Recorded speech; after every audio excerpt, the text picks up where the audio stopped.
Hi, my name is Katherine Reay. Thank you so much to Family Fiction for inviting me here today to share my newest release of Literature and Lattes with you. This is primarily a love story on many levels.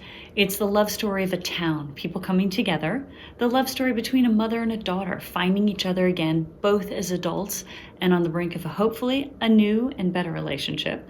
And it's a love story of primarily two different couples, one finding love again, and the other possibly finding true love for the first time.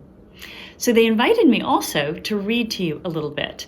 Now my publisher has put an audiogram out, I posted on Facebook and on my website, of the first chapter read by Hilary Huber of the actual audiobook. So if you want to go to katherinereay.com or my author page on Facebook, you can listen to that there. And she does a wonderful job with the characters.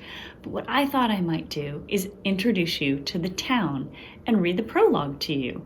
So here is the short prologue to Of Literature and Lattes and an introduction to Winsome, Illinois.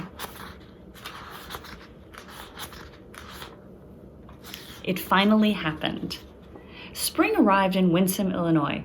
It took until the first days of June, but after 4 consecutive days in which temperatures topped 70 degrees, people grumbled less, smiled more, flowers opened to the sun, and stayed open. Memories of the winter, with its record-breaking lows, unprecedented snow, and ubiquitous clouds, dissipated in the warmth, then blew away altogether on a soft east breeze wafting across Lake Michigan. The only price yet to pay was the 5 snow days that extended the school year deep into the month, making parents scramble to reorganize vacations, camp plans, and dental appointments. Eve Parker of Olive and Eve Designs stood outside her open shop door and inhaled deeply.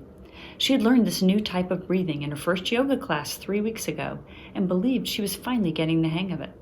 She took an 8-count breath to exhale winter, another to combat the day's stress, and one more to endure the store's monthly accounting. She held that final breath, fearing that the monthly books and what they might tell her. Sales had been sluggish all spring, and with the cold not relenting throughout May, the new summer stock hadn't moved. She drew her inhalation deeper yet and cataloged the smells around her. Cedar mulch, a slight fish scent off the lake, cinnamon from the sweet shop. Eve's shop joined 10 others to form a horseshoe around Winsome's town square.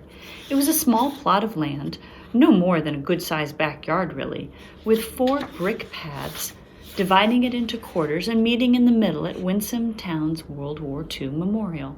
3 tiers tall, featuring an unending cascade of water, it was the town's focal point, both in geography and spirit. Today a bird flitted in its lowest basin while 2 others fought for a worm at its base. Eve lifted her gaze. Janet, she crawled across the street to one of the printed letter bookshop's employees. Hey Eve, you're in early. May's gone. I've got to get to the end of the books today. Better you than me. Janet Harrison waved again and turned back to face the bookshop's bay windows. She examined them with a proprietary eye before pushing through the front door. A bell chimed, and its clear notes bounced off all the hard surfaces, floors, walls, ceilings, and books, before fading away in the dim light. Janet heard nothing. Lost in a creative headspace, she grabbed a stack of books, climbed into the bay window with a confident balance that would have turned Eve green with envy had she seen it, and spread them across the small gardening table she'd positioned in the center. She then dropped a set of canvas gardening gloves onto the floor and tipped her head back to examine the effect. A satisfied smile played on her lips. The window's green backdrop provided an opulent base like a swath of fresh grass, and the books, she created a garden utopia. Bright book jackets became flowers spilling from huge earthenware pots. In the corner, she stacked the books high and added a trailing vine. Jack's beanstalk never looked better. It invited readers into spring, into a wonderland, and into the shop. Janet was so focused on her creation, she didn't notice David Drummond watching her from across the square. He lifted his hand to wave as she twisted his direction, but lowered it just as fast. He didn't want to intrude. After all, the bookshop ladies, as he liked to call them, were kind enough to let him volunteer any afternoon he wandered in, and he wasn't naive. He knew it helped him more than it helped them.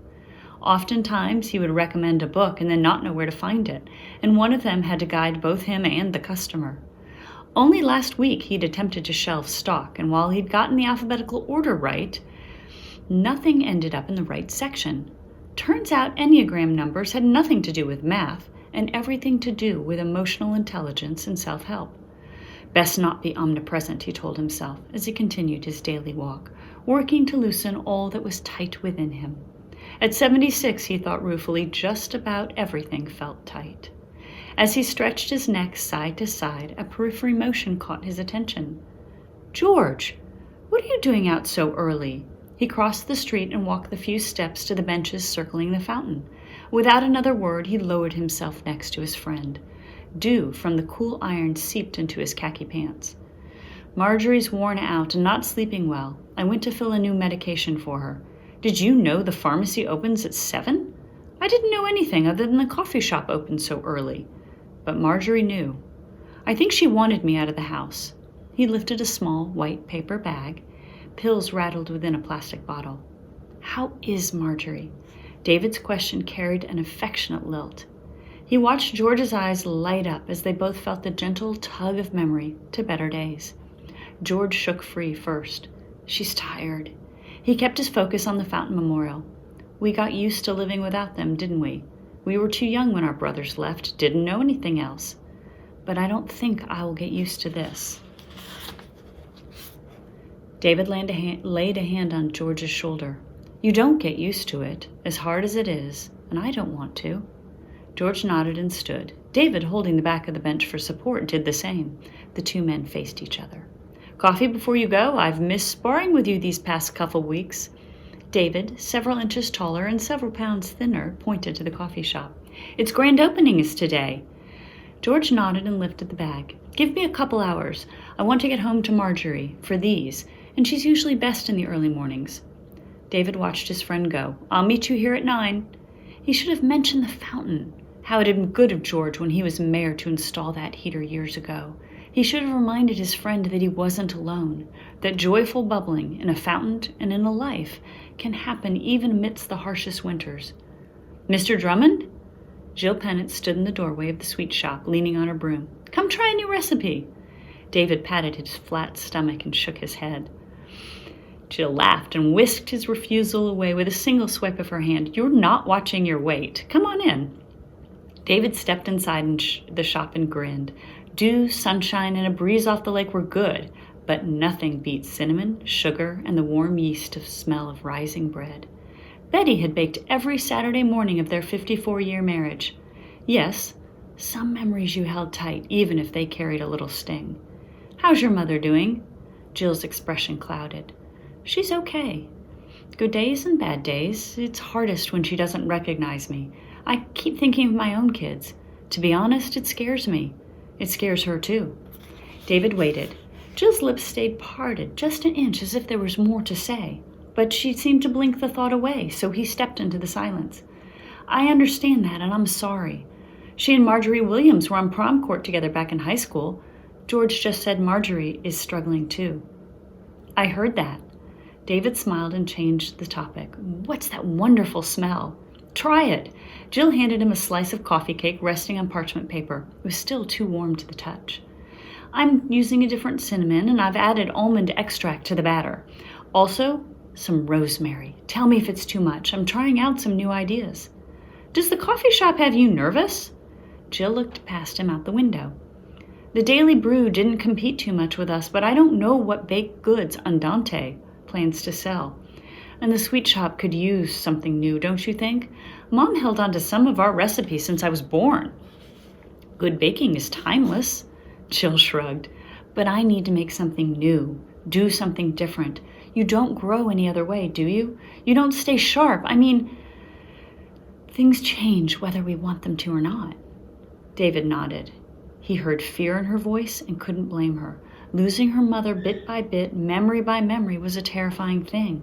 Losing your sense of home was hard, too. Jill cast her gaze back out the window towards Andante. "I should have gone over to introduce myself during those couple months he closed before the renovations, but..." She shook her head. "It was a rough spring." "Jill?"